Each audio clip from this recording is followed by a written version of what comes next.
Support for Kalamazoo Lively Arts is provided by the Irving S. Gilmore Foundation.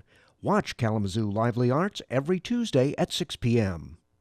For our third segment tonight, Shelly Irwin uses ink and wood to make art with Mary Brodbeck.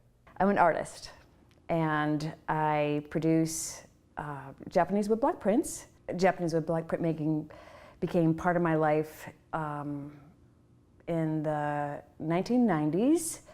And in college, I majored in industrial design and became a furniture designer, and I worked in the West Michigan furniture industry for many years.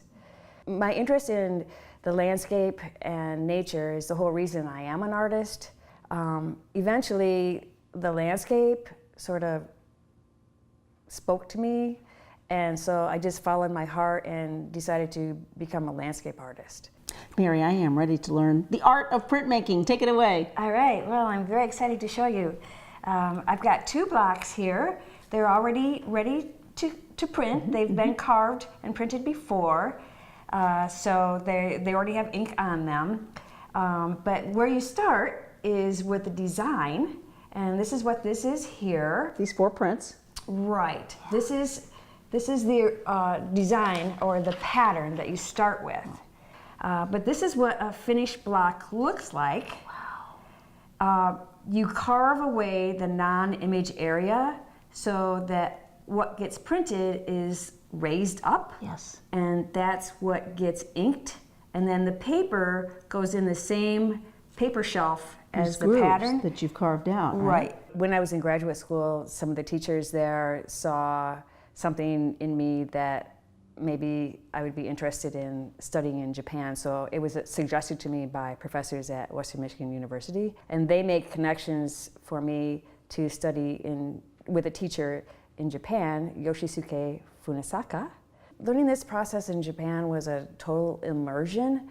So I was immersed in the culture, I was immersed in the language, in the food, and it was really kind of overwhelming. What is unique about the Japanese method is the water-based inks, and it looks unique from any other art form. It has, to me, it's very clean and it's subtle and it's smooth and it's quiet.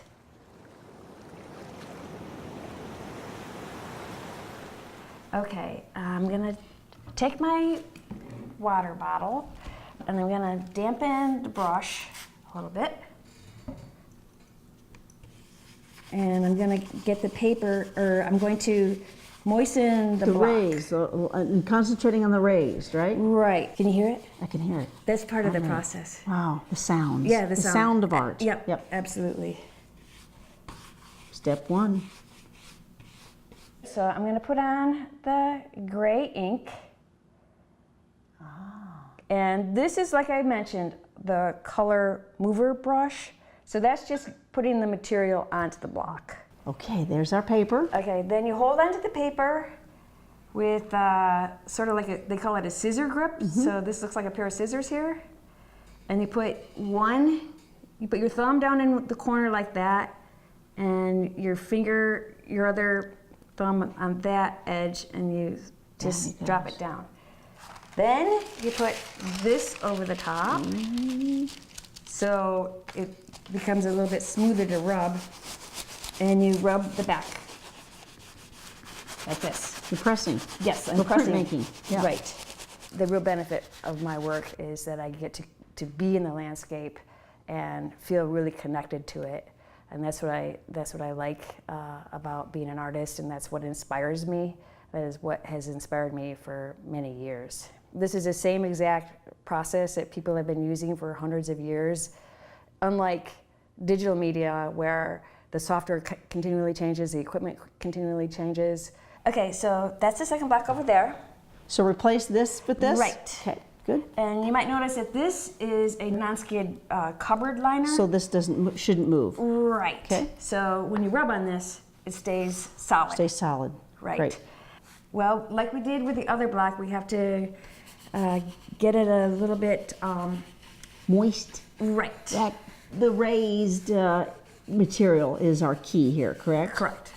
in kindergarten, they didn't think I was very artistic. I had other talents, but like you. Okay, good. There we are. All right, now you need to pick up that other brush, the one you were just using, this one. Okay. And you mix it around. Yeah, you like staying again on the raised area, right? Right. And I'm going to grab this same piece of paper. Okay, help me with this. All right, do you want to try to put it in the... With your help. Okay. So we put it in the remember area? the scissor grip? This corner first, here, and then there, down. There we go.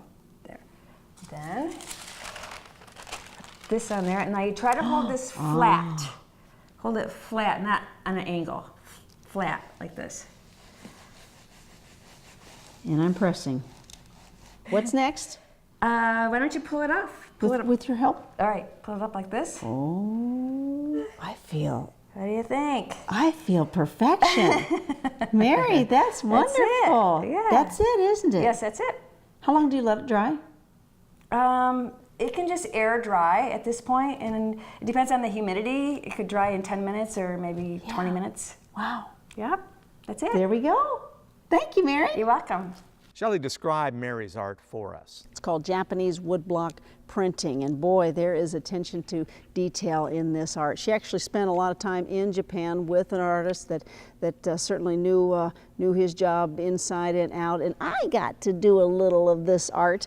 Using ink and wood, I made my own print, and talk about the attention to detail. It took me a couple takes to make it work. Yeah, it looks very precise. And I understand there's also a documentary out there. Yep, that's the other hat that she wears. The documentary is called Becoming Made. It's somewhat of her own memoir, where she took a look at her own art making process and certainly uses it now for education and documenting the journey that she's been on as an artist. Interesting journey, interesting artist. Thank you very much, Shelly. Watch Kalamazoo Lively Arts every Tuesday at 6 p.m.